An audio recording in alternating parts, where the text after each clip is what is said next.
Hello and welcome to HG Movie Talk. I am your host, Deans with the Beans, and as always, I'm joined by my beautiful, my glorious, my delicious friend, Fluffy Duffy. Hello, Harlan. Delicious. That's a new one. I don't know how I feel about that Yeah, one. I call you beautiful and whatever the other thing I said all the time, but you know, Yeah, I'll take beautiful because I mean, like, you're not off, but yeah, delicious I only call you that off pod when people aren't watching or mm, listening. Anyway, when the lights are dimmed. yeah. So we took a week off this Continue. podcast Hmm. because I've got some news for people. They're probably completely unaware of this. What is this news? But there's been some recent small strikes in Hollywood. Oh, who's Hollywood. striking? I don't know.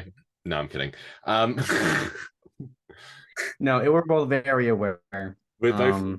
yeah, of course, and we both support these strikes. If I can speak on Of Harlan's course. behalf, obviously, we are, we are strong. I'm a strong union man personally. I was about to say that about Harlan, but I won't presume anything about his. Basically, what we're trying to say, in Sure. short, is whatever your political opinion is, we agree with it.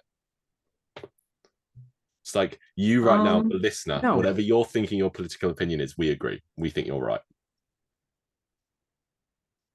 man, you're just digging us in like an automatic hole, aren't you? Are you having fun with yourself? This podcast has started in a weird way. Right wing podcast, HD movie talk. I almost call it Fluffy Duffy movie talk. I was this close. After this podcast, is probably what it's going to be. Anyway, what I'm trying to say is until these strikes are over, this podcast is going to look a little differently because obviously we're going to keep within the SAG AFTRA guidelines for what influencers should do. And I'm not going to say a definitive thing about this is exactly what the podcast is going to be because number one, we don't know what we're going to be doing. And number two, It's true. But when do we ever? that's very true. Number two, the guidelines might change. Yep. But And we'll just like my content too, we'll just play it by ear we will play it by every ear and day. we'll figure it out. And today, I think we've got something. This is an episode I've been wanting to do it for a while, and I think just all of Hollywood falling has given me the opportunity to rise up as the best British boy to Yeah. lead Harlan into It's a probably the horrifying only night. time I'd ever do this.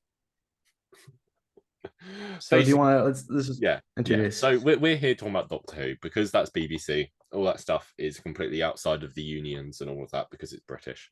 Um, and I'm a big Doctor Who fan. I'm a big Doctor Who guy, and I there's a lot of really good episodes of Doctor Who, and Harlan has seen very little Doctor Who. Do you want to just I give me would your background say on Doctor Who quickly? I think like when I was in middle school, which is like around 13, I watched like the first two, maybe three Christopher Eccleston Yeah, episodes. yeah, and I'm sure you're And like then I stopped. aware of the vagueness of it because you're in the pop culture spheres. Yeah, I know that like the doctor, like when the doctor dies, isn't really die. There's a different person, and like through you, I've learned like some things, and I know Matt Smith, David Tennant, I know those are all big names, but like aside from like the general lore of the franchise, I don't really know anything. Yeah, and I know people are like, okay, Dean. So Harlan's very new to Doctor Who. Which one of the many amazing episodes of this show have you showed him? Did you show him Blink? Did you show him uh, The Empty Child? Did you show him Day of the Doctor? Did you touch Classic Who? The answer is no. I showed him the most recent episode, which was I'm not this piece of trivia for Harlan. It was released for the BBC's 100th anniversary. Um, Oh, it's The Power of the Doctor, and it's Jodie Whittaker's last episode as the Doctor. And yeah, it's a real fun episode. This you is know just what? yeah, I will say I feel like I was able to keep up with it a little bit. Like yeah, I feel like I was like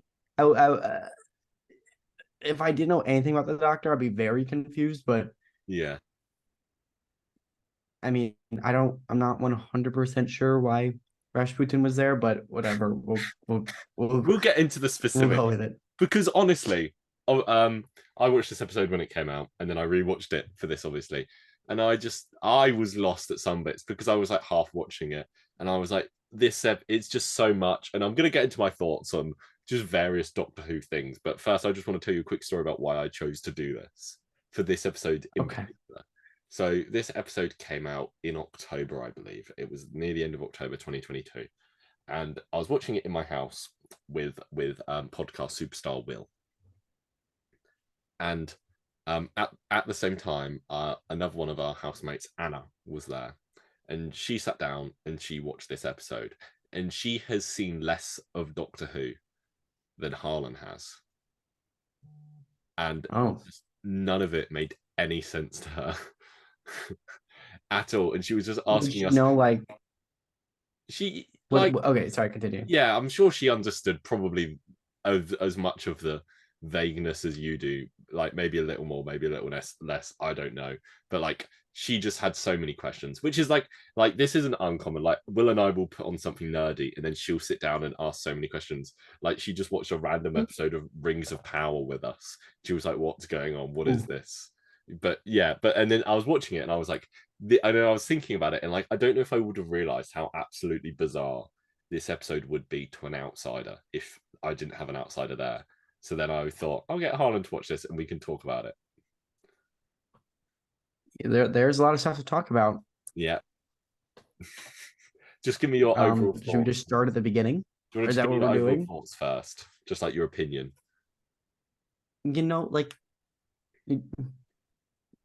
I recorded my process through the episode that I'll probably put out on TikTok, like for a promo for this podcast. But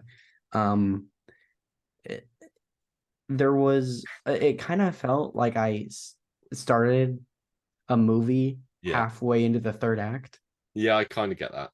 Yeah, that's fair enough. The thing is, if we're going to get into the specifics, I won't get into too much specifics. I'll just give you some of the background before this episode came out in like the real world.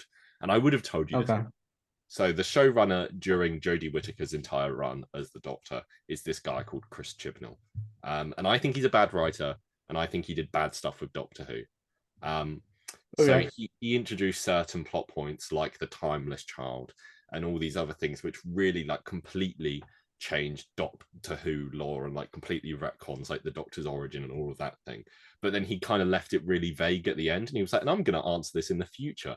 And then everyone was like, oh, we hate this. And then he just never referenced it again. And everyone thought like this episode was going to be the resolution of all these things. So you're like, I get what you mean when you're like, oh, I feel like I'm stepping into a third act here, because you kind of are, because it's Jodie Whittaker's last episode as the Doctor. But also it just does not really resolve any of the stuff that the show had set up before. And like, you know, because the child is like this superior being that made itself a child because that's what people want to protect. That's not the Timeless Child though. But yes, so there's another child that we saw in this episode. The Timeless Child is the Doctor. Oh, okay. Basically, the whole thing is like, I don't want to get into this. Basically, it's revealed that the Doctor is a Time Lord. That's the Doctor's species, and the Doctor is just a one-off Time Lord that stole a TARDIS and ran away. And but then the Timeless Child reveal is that the Doctor was actually the first ever Time Lord and started it all and then forgot about it. And there were 100 different incarnations of the Doctor before we got to the Doctor and blah, blah, blah. Huh. And that's never really been explained. But anyway, let's get into this actual episode. I have written down a real lengthy plot summary, but I don't know if I'd rather just hear you try and explain it. Well, how about I've never seen let's I feel like I'll try to explain it. So how about you go through it? Yeah. And then I tap in when I was confused. Okay. Okay. So Cybermasters attack a space train and the Doctor Tag again. Yeah. Tag again. Yeah. What are the Cybermasters? So this is a very new thing, and I think they're a really cool concept, which are just criminally underused. So are you aware of the Cybermen? Hmm? Are you aware of the Cybermen? Like prior to this episode? Yeah. No. No, so they look pretty much like the Cybermasters, and the Cybermen are like probably third biggest, most common and most popular Doctor Who villain, and they're basically just Oh, like okay. machines which eat people and then they become Cybermen. But then the Cybermaster is a combination of a Cyberman and a Time Lord, which was introduced in like the last episode before this one, and everyone's like, "This is a really cool concept," and then they're just not really used in this episode at all. Those are the ones like the big like head pieces, right? Yeah. Okay. Okay. I thought And they then were all Cybermasters, so that makes more sense. yeah, there's Cybermen and Cybermasters. They didn't do anything with it, which is stupid. The Cybermasters take a little girl who is being stored on this train. Okay, And then but it is not the Timeless Child. no, it's just a chart, Okay. And then we're introduced to Tegan and Ace, who are the two old ladies. I suppose are from old seasons. Yeah, so they're from Classic Who. So that's, Okay. I believe, seventh and fifth Doctor, but I don't know loads about Classic Who. And they're talking about missing paintings and volcanoes and earthquakes and all that sort of thing. And Tegan receives Right. a card from the Doctor and like a Russian doll. Okay. And then Right. So what's the deal with the dolls? There's a lot of dolls in this episode. yeah, I don't honestly. I'm gonna say it now. I haven't seen all of Jodie Whittaker's episodes, so I don't know if that's a previous thing that this version of the Master has done. Okay. Okay, Okay. and then Dan leaves the fam. Do you remember that? There was a guy at the start who just leaves them. Oh yeah. Yeah, and it was a whole I was just is that a big thing? No, he'd been with them for I think 6 episodes. And it's funny. Like I want to like all these episodes. Like I know that there are obviously people that dislike all of this. Oh, because the woman's a doctor and that can't be a thing. Blah blah blah. Who cares? That's not the issue with any of this. But in Right. all of Chris Chibnall's episode, there's always been like an older man as a companion, and he's always been the best part of the episodes. So like Dan was the best part of the last season. He was just a silly, goofy guy who just had no idea what was going on. Okay. And that was fun. And then they had to get rid of him him in the final episode. I don't like it. Didn't like it was like yeah, it was a bit jarring. And then a Dalek betrays the Daleks and think they should be all killed, and the Doctor gets a visit from it. Evil R2D2. Yeah. And then That's Rasputin does Rasputin stuff, but he's actually the Master, and there are 2 moons. There's 2 moons, which like sure. Yeah. Who's the Master? Is that like the Doctor's arch nemesis? Yeah, the Master is the childhood best friend of the Doctor when they were both kids on Gallifrey. But then the Master went a bit insane. So is the Master like also a Time Lord? Yeah, so there's been lots of different actors play the Master for years and years and years. I see. Okay. Yeah. Fun fact, this is a bit of a brag. Sacha Dhawan, the guys that plays the Master here, knows I exist. Really? Did you my friend like harass him in his comment? No, my friend showed him my TikToks. Like met him at a party. It wasn't like they just walked up to him on a street and was like, "Look at this guy!" Like they were at a event together. Well, that's cool. It is cool. I think he's a good actor. Like I think he's pretty good at this. Like he's not given very good stuff, but he's fun. Yeah, it was. I mean, I was kind of clueless as to what his character motivations were. Yeah, why he wanted to kill the entire world. It is a bit daft because the last version of the Master was a woman, and they called her Missy. And she was amazing. And she had this whole arc of how she stopped being a bad guy and then became a good guy. And then they just introduced this version of the Master who's just a bad guy for no reason. And everyone was kind of like, oh. But really what probably happened is, just to make things even more confusing for us, is that this was a previous version of the Master. Okay. I'm able to comprehend there being previous versions Yeah, of different like that. Like yeah, that doesn't send my brain spiraling. yeah. But it's still they reference stuff. We'll get to it. So he does. I like the Rasputin stuff. I can't really explain. Like he just goes and be like he's just a silly, goofy guy, and he just does things for no reason sometimes. So I think maybe he was like, I'm just gonna go be Rasputin for a bit. And then dance Hey, we'll get and into that. also We'll get into okay.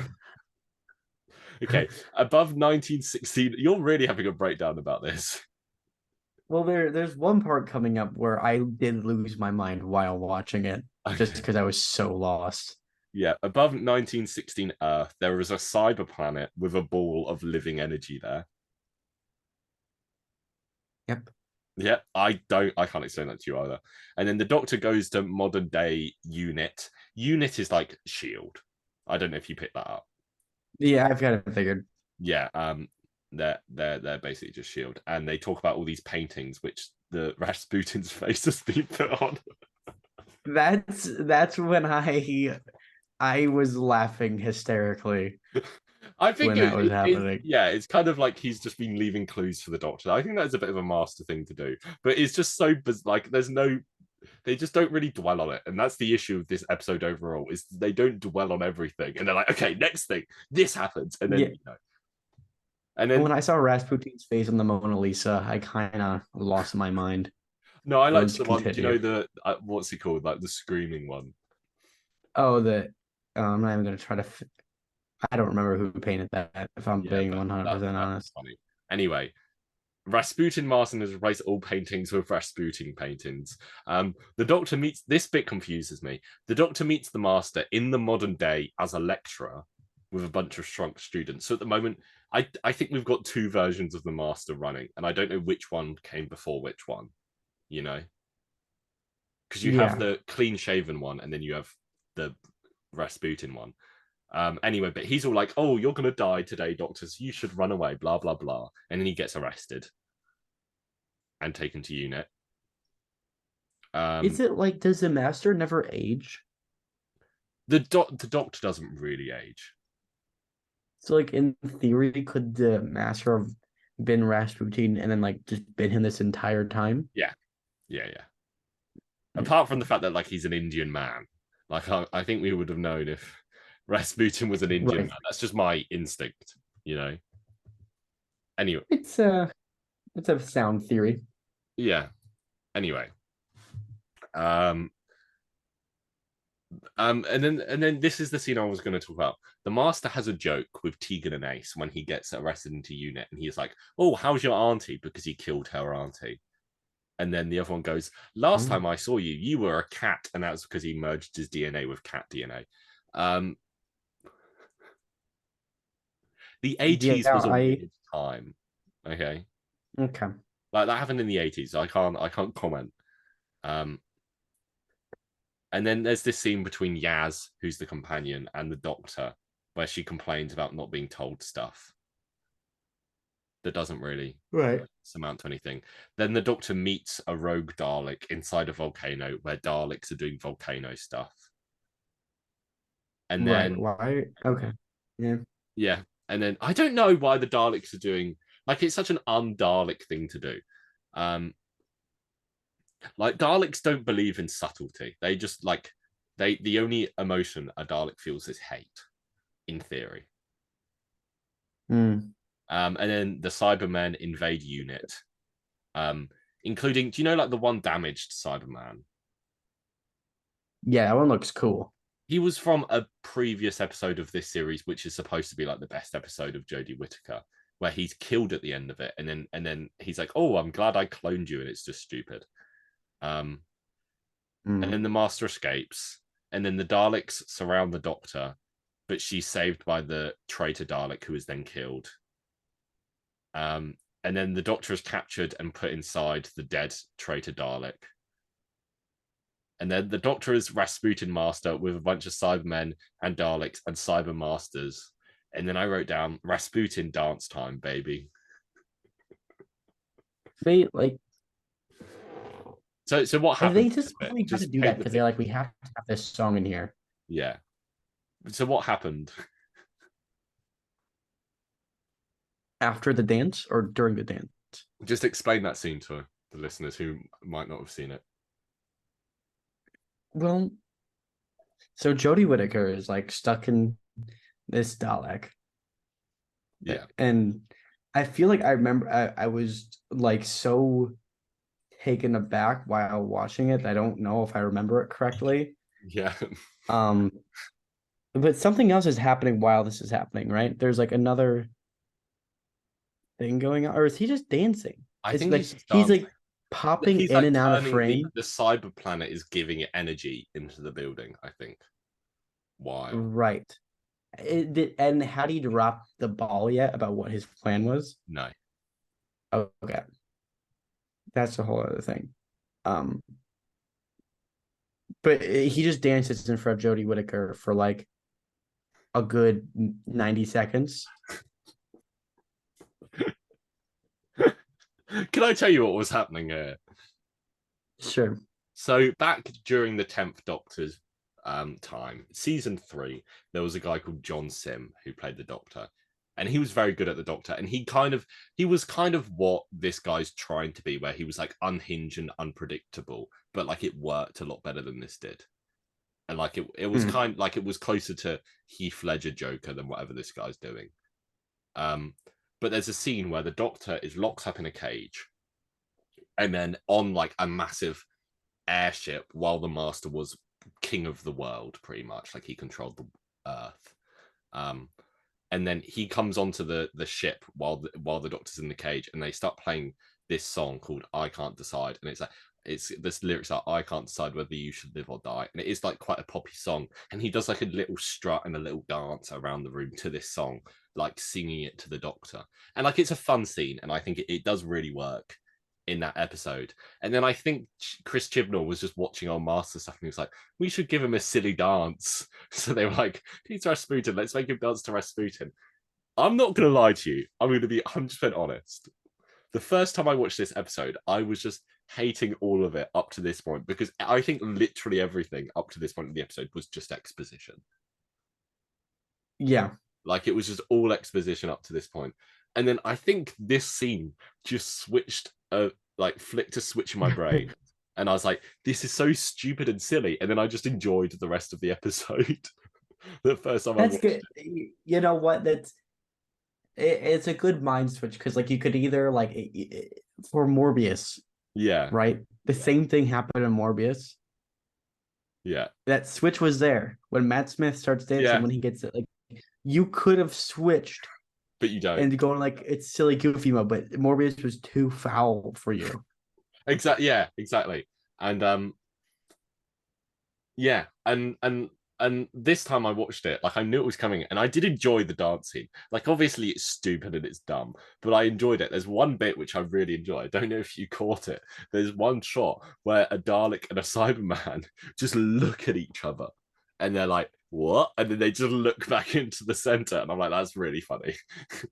I don't remember that, I but didn't that's pick up on awesome. it the first watch either, but it was like on the internet everywhere. Just this scene of the Dalek and the Cyberman just glancing at each other and then just being like, "What on earth is going on?"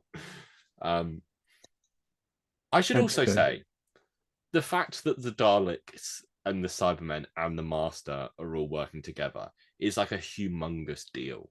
Like in 60 years of Doctor Who being a thing, it's never happened.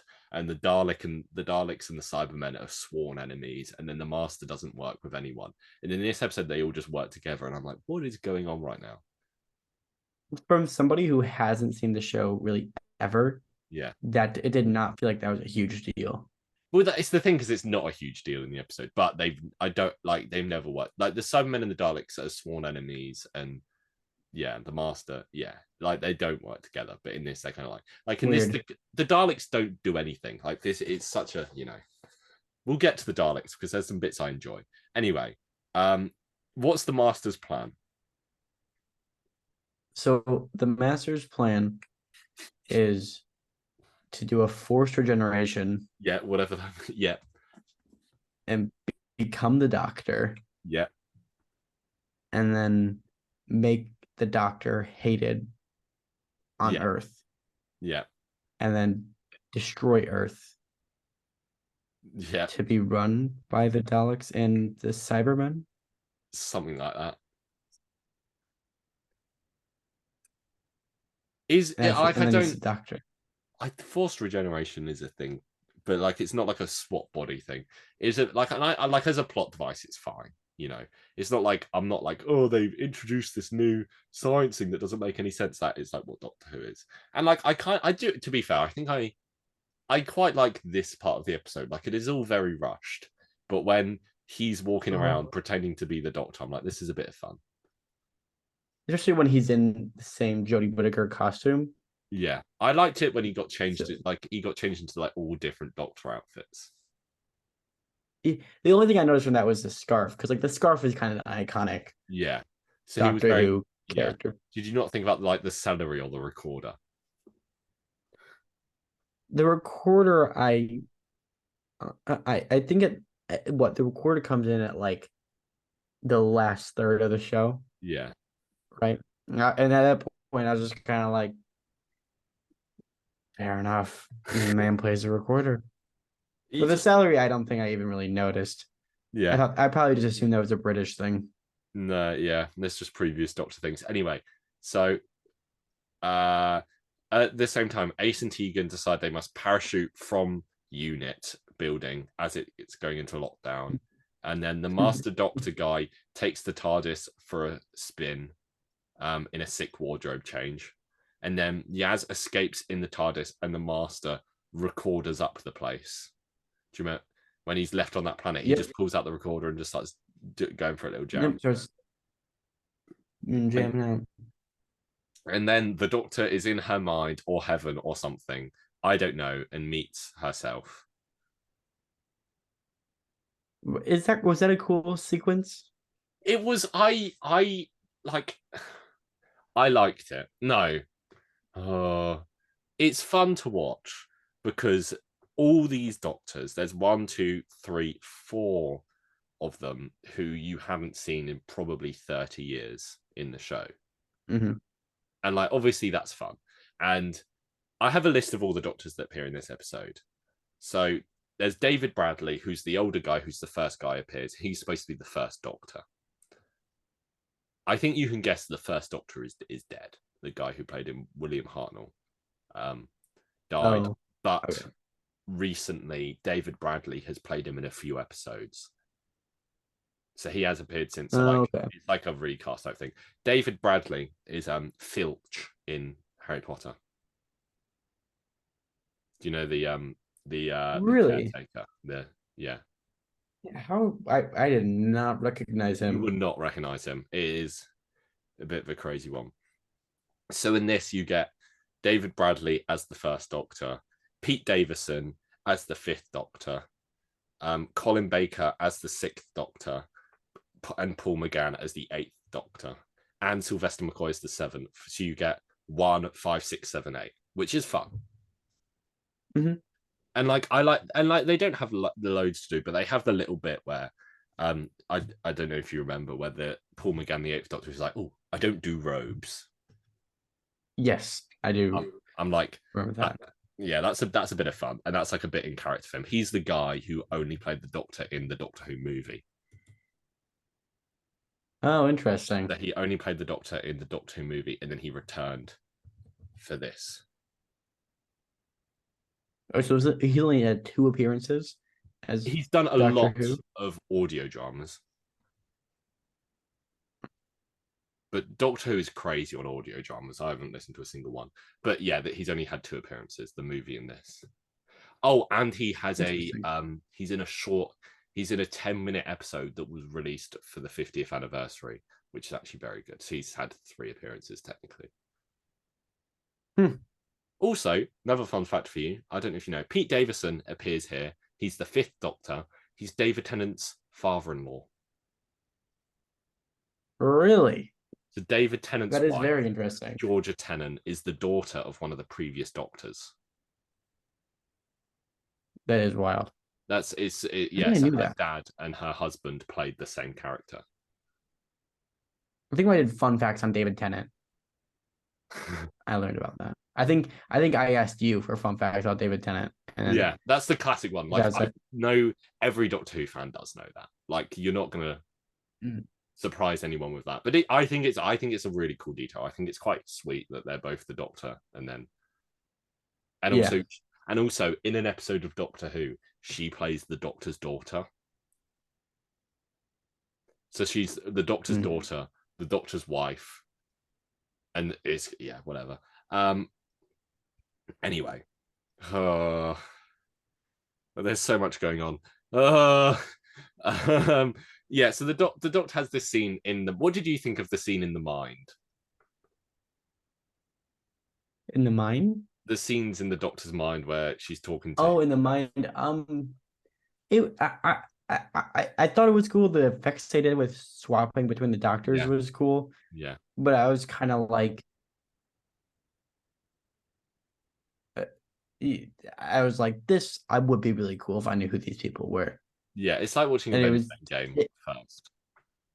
it was kind of just the filler. Like I Yeah, didn't change the story in any way. yeah. No, you're right. Yeah, I did like those kind of elements because I'm like, oh, this is sweet. Anyway, um, I then wrote one of them doesn't wear robes because he's a sick dude, and then the dead Doctor hologram appears where there's a Mm-hmm. This briefly happened with Christopher Eccleston, where the Doctor is captured and then there's like a hologram of the Doctor on the TARDIS, but they do a lot more with it here. And like Yes, it's they works, do. it works as a plot device. I think it's fine. Yeah, I didn't have any problem. Do people have a problem with it I don't, in the I don't know. community? I don't know. I mean, it was fine.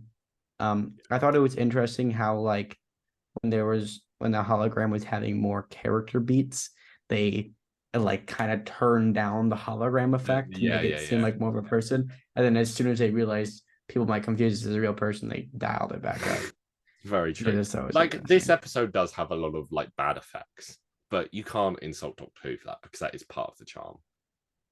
Yeah, I mean, I wasn't gonna say anything, but you said it, so You know, I'm not offended. Like I don't disagree if someone says it like it looks pretty shoddy, but like you know, this show is paid for by the government. there are some good effects. Yeah, like the I think the British, shoddiest part is the opening with the yeah, the train. train, 100%.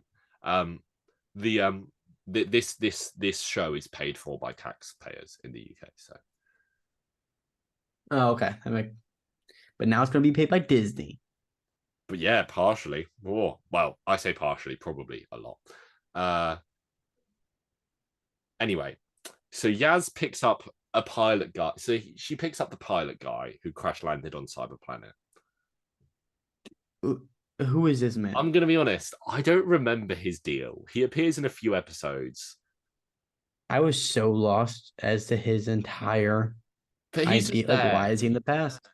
Yeah, Why that's he just no, because he's not used in the the wormhole? past. He's not in 19. He's from the future. So I don't know. I don't have answers for all this stuff. There's probably people that could tell you. That made no sense. Yeah. Anyway, so the Hollow Doctor visits Ace and Tegan, and this bit's cute because, as I'm sure you figured out, the hologram transformed into the Doctor that was their companion. Right. Yeah. So it was a reunion between the actor and the actress both times, and I'm like, that's cute that these guys, and like That I was don't know cute. a Yeah. lot about them, but like it's a sweet moment. I probably have not much more context to that than you did because I haven't seen any of their episodes. So then Ace goes to the TARDIS and then goes to Dalek Volcano. Oh well, hey, hold on. Yeah, Pause. yeah. You missed a big thing there. Go on. What did I miss? That I think might be my favorite part of the episode. Yeah, Is so the idea is Ace and who's the other person's name? Tegan. Tegan. Ace and Tegan are about to parachute off, but then Tegan's locked inside. Yeah, So then Ace has to parachute off this huge building. yeah, And like I literally was like I was watching it and I was like, oh my God, she's gonna jump off the building.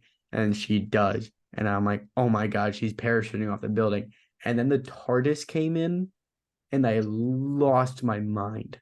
Why? Because then she like, well, because she, first of all, she defies gravity Yeah, and just like full on twists around.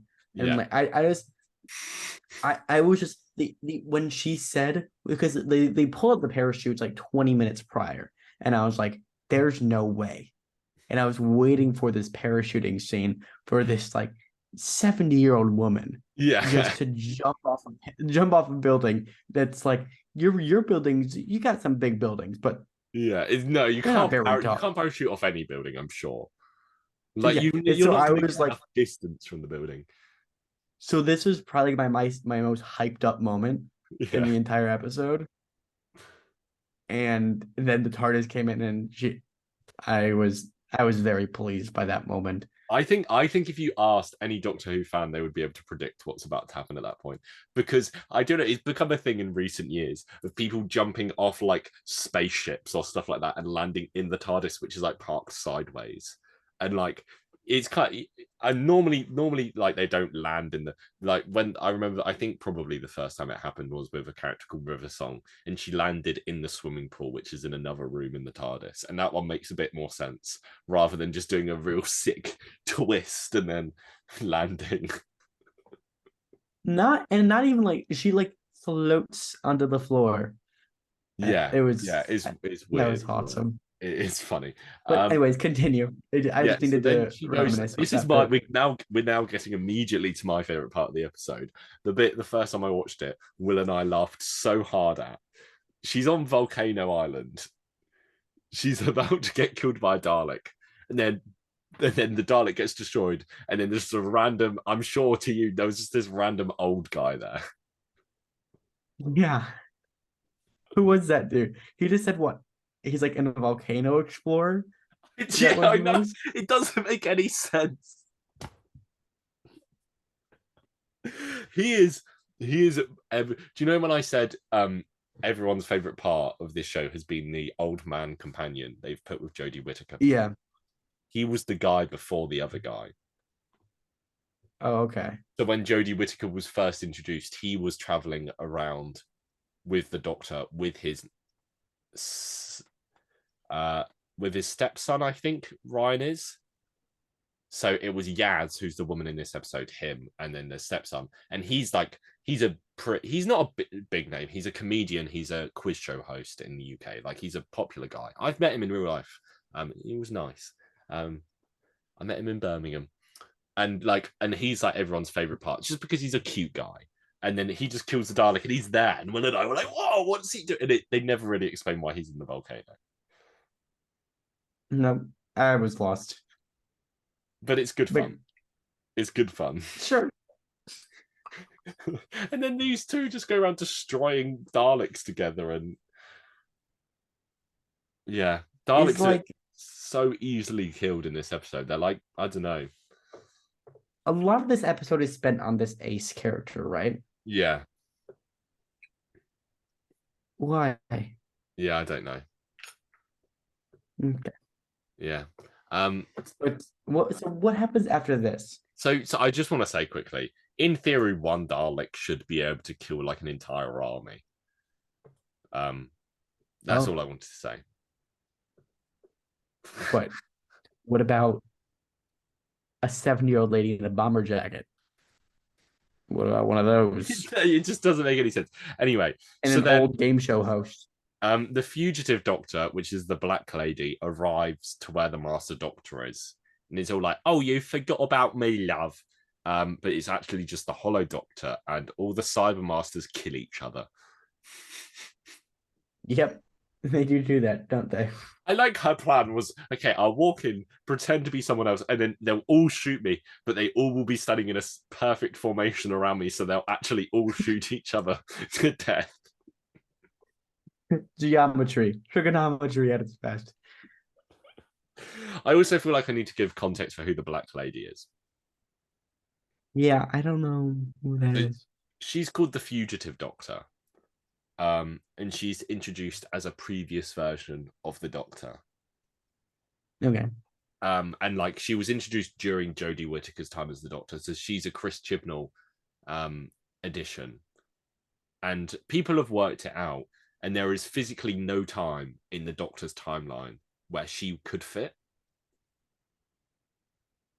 Like she does not Oh, fit. interesting. She does not fit in the timeline at all. And he did say in an interview once, he's like, oh yeah, I haven't figured out like her backstory yet. Like I just set her up and I'm gonna. It's like kind of a J.J. Abrams mystery box thing, where J.J. Abrams set up these mysteries and then he's like, oh, what does that mean? And then he hasn't decided yet. And then the thing is, this is almost. I feel like this is definitely going to be the last time we see this character because I don't think anyone else is going to bring her back, and they just never explain. Like this is just another thing they don't explain in this episode. Hmm. Because technically Yeah. she's not even in this episode. It's just a hologram that looks like her. Anyway, using and then the cyber masters start to regenerate and using the energy, the companions unforced regeneration. The Doctor. So the Doctor. Well, it's forced degeneration. Yes, but it's Come like on. Know your Doctor Who terms, okay? It's You need like to step up a anyway. little bit here. Yeah, unit is destroyed, but Kate and Tegan escape, and they're just standing outside the exploded building, and they're like, "Hello." Yeah, they just like they're doing a slight jog out of the front of the building. Yeah. Like in my mind, when they said, "Oh, we need to blow this place up," I'm like, "Oh, that's noble of them being willing to sacrifice themselves." And I love how like they literally walk 20 feet outside the building as it's falling to the ground, and Yeah, they're like, "Yeah, we're good." yeah. Kate, who is the leader of unit, has been in Doctor Who for 10 or so years now, maybe a bit longer, and she's a bit of fun. And probably Interesting. about 40 years ago, her dad traveled with the Doctor. But anyway, So then all the companions get in the TARDIS and they fly to the cyber planet. Do they do that then? Yeah. I think so. And then they free the TARDIS. Like, no, sorry, they get rid of the planet. They move the planet. Oh, yeah. Right. They move the planet to the modern day and then they freeze the volcanoes. Wait, making modern art. Yeah. Okay. Yeah. That's right. So there's a TARDIS on the planet that's the Master's TARDIS, right? Yeah, that's like the engine. Yeah, sure. Give the Master a TARDIS, whatever. He doesn't have one, but whatever. And then they use those two TARDISes or TARDI, if you will, and This episode. use it to. Continue. Is that what? Were you? No, nothing. Nothing. Continue. And they use the two powers of the TARDI to bring it into the modern day, and then stop the volcanoes, and then I'm not gonna be able to explain what happens next. Then they freeze the volcanoes and then they go back and then the Master's like, hey, if I can't be the Doctor, everyone goes home apart from Yaz. And then they're like, oh, if I can't be the Doctor, you can't be the Doctor. And then just shoots the Doctor with a big freaking laser.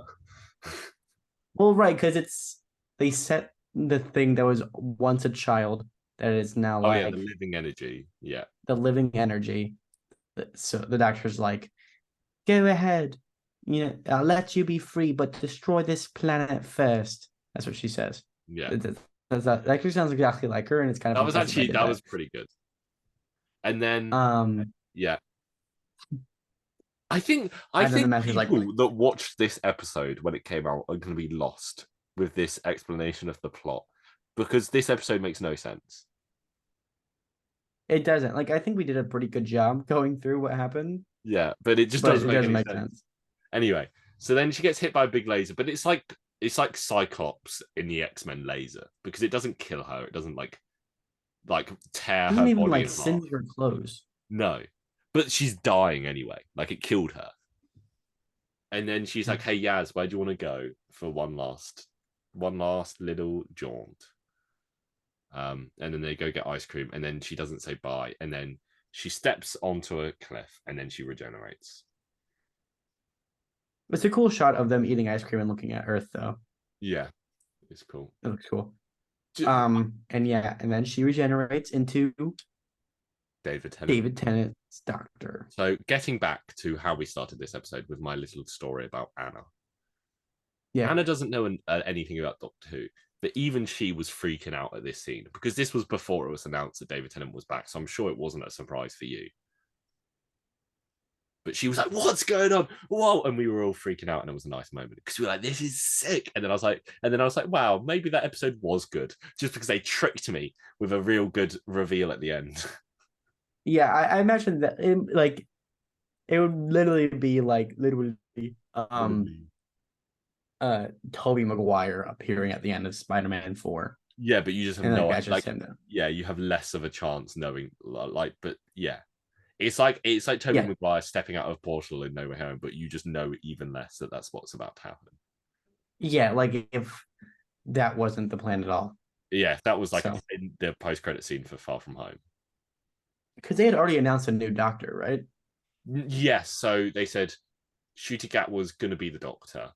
And no, sorry. So I'm slightly lying. We knew David Tennant was back for the 60th. But everyone assumed that was just time travel stuff. Like Okay, when they okay. bring doctors back, they're the doctor, they're like, oh, it's but it's that doctor from when that Yeah, doctor yeah, yeah. was around. So the fact that like and then now he's being marketed as the 14th Doctor. It's pretty like it's unprecedented because he's being marketed as the 14th Doctor, and Ncuti Gat was being marketed as the 15th. Interesting.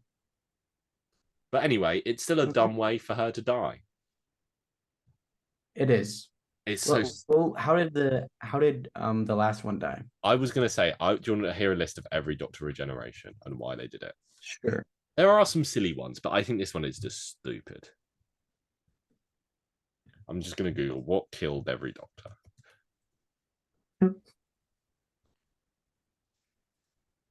Because, okay, list of causes of regeneration. TARDIS Wiki. Great website.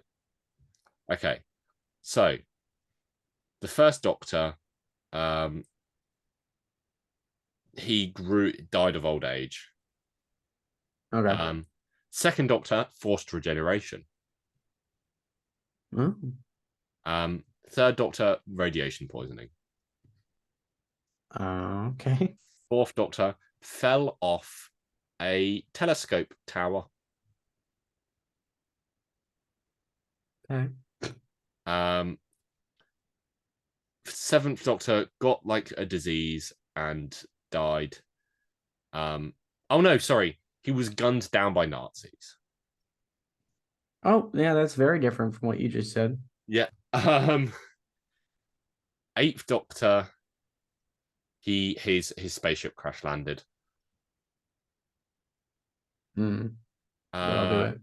Yeah. Old age again was the War Doctor. The Ninth Doctor Okay. absorbed the heart of the TARDIS into his body. The 10th That's Doctor. a cool way. Well, the 10th Are we in the Doctor modern day ones? regenerated twice, technically. It's real confusing because you have the 10th Doctor, you have Dr. Donna, you have Metacrisis Doctor, which are all David Tennant. Like, technically, David Tennant is the 10th, 11th, and 15th Doctor because he regenerated into David Tennant. David Tennant regenerated into David Tennant at one point, which was interesting because he got shot by a Dalek. And then he got radiation poisoning. And then the 11th Doctor died, Matt Smith died of old age. They put real Interesting. They put real like he lived basically there was an episode where they were like, oh, and he lived on this planet for 10,000 years. And it's a pretty good episode. It's fine. The 12th Doctor, Peter Capaldi, was electrocuted by a Cyberman. And that's okay. That's and Jodie Whittaker just gets shot by a big grazed by a laser. Yeah. Do you like? I hope this has taught you a lesson in how it feels when you would like talk about the MCU to someone. Yeah, but okay. Because this must be what it's like. It wasn't bad though. The episode. It was fine. It's fine. Like, do you know what my main issue with this episode is? There's Um, so no. much. It's the women. No, there's so much stuff that happens where I'm like, this could be a whole episode of Doctor Who. Like, there's just one like Right. throwaway line, and I'm like, this could be a whole episode of Doctor Who. Like, this could be a plot of an episode of Doctor Who.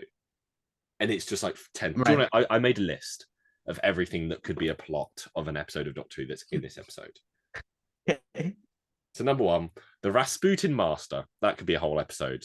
Number two, the space train, probably. Number three, Cyber Planet.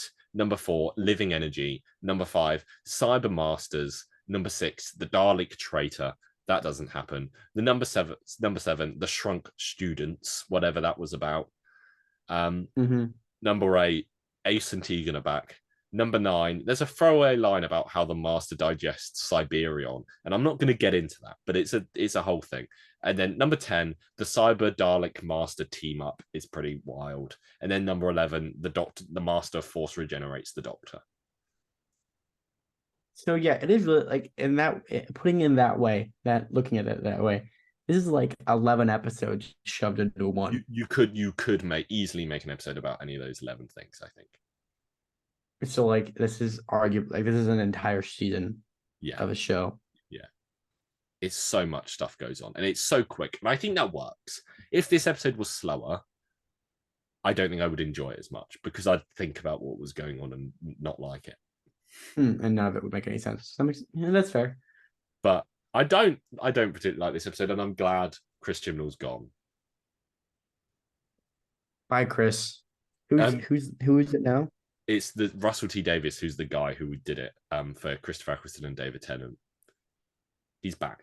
I see. It would be like being like Sam Raimi's directing Spider-Man 4 for Tom Holland. It's like that. Okay. Yeah. And I think when the 60th comes out, I'll get you to watch it just for this. I mean, I think I have to now. The thing is, because now I kind of understand what's going on. The 60th will be good, and I think the 60th will also be because like the 60th is going to be the first one on Disney Plus and all of that things, and because it's got a competent writer and David Tennant's a great actor. Jodie Whittaker's a really good actress. She's just not good in this. I think it will be good, and I think it will make sense to you. Okay. And Neil Patrick Harris. That's American. That's Neil Patrick Harris. Yeah, he's Canadian. Is that right? Is he Canadian? Yeah, but he's American. That's my favorite thing to do. Yeah, he's Canadian. Oh, you like Ryan Gosling? Sorry, mate. He's Canadian. Is Neil Patrick Harris actually Canadian? I don't know. I just feel like I feel like he is. Because he's in a no, he's an American actor, singer, writer. Okay, I don't know. Do you get Albuquerque? Does he give you Canadian vibes? He's from Albuquerque, New Mexico. Does he? Anyways. Does he? So stupid. I think I'll see how I feel, but maybe I'll show you a good episode of Doctor Who one of these days. Maybe. I feel like it's just going with this and going straight into the 60th makes the most amount of sense. Sure. Yeah. I mean, they're bringing back one of the old fan favorite companions as well from the series 4 of Doctor Who. Donna Noble. So it'll be fun to see her again. And I'm looking forward to shooting Donna.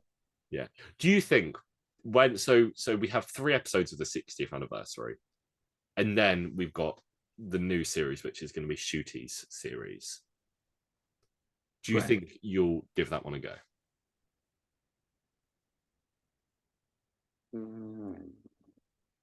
I'm not going to be offended. I promise I won't be upset. No, fair enough. Yeah, I was just interested. Actually, I don't, because you're going to force me to watch this 60th anniversary ones, right? Yeah. And then depending on how into it after that. That's true. You might. I will say there's more of a likely chance that I'll go back and watch it from the beginning. Then yeah, that's fair. Just because I was just thinking because it is going to suddenly be so much more accessible for you. I don't know. I mean, it already is. That's true. That's true. But anyway, I wonder if anyone enjoyed this or they just. Well, I think I give this episode. I Yeah, would rate this episode. yeah. I would give it a 6.5 out of 10. I was gonna say a 6. I was gonna say 6.5, just because I like the cute stuff with the old doctors being back. This episode has Yeah. more doctors in than any other episode, sort of. Like sometimes they appear in archival One, footage. two. There's 7. There's 7. So you get 1, 5, 6, 7, 8. They're the ones that appear in the void. 4. Right. And then you have the 5. 14th Doctor, the fugitive Doctor, who's the Black Lady, and you have David Tennant. Oh yeah, I forgot David Tennant comes in at the end. Yeah. Yeah. So there's there's archival footage, and then there's like a CGI Doctor at one point. So technically, this is the most like acted appearances of the Doctor in one episode. Interesting. Maybe I'll force you to watch the 50th anniversary.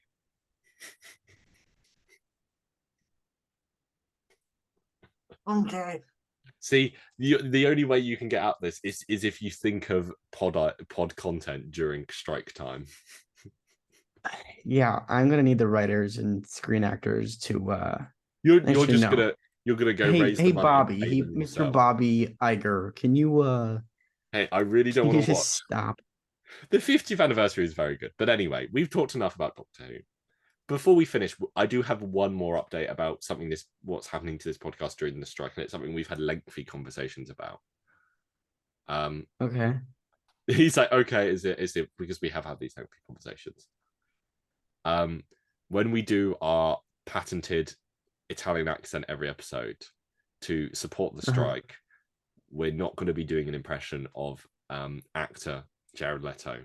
We're going to be doing an impression of video game character Mario. And it's a very important distinction. During the strikes, this is what's going to be happening. During the strikes, yes, of course. Yeah. So sorry, I need to really think about how to get into this character. I can slip into Jared honestly, Leto like you're setting up this bit, and I think you want me to finish it, but I just am very interested to see where you take it if I just don't do anything. Mamma Mia. Let's go. Sorry, I'm just trying to get into character here. Oh no, I did the Chris Pratt Mario. Yeah, I was gonna say, bro, what are you doing? Mamma Mia. There you go. You need to finish it off for me. Much better. What did you say? You need to finish it off for me now. What did you say? Mamma Mia? Mamma Mia. Oh. Never mix this shit with the joke.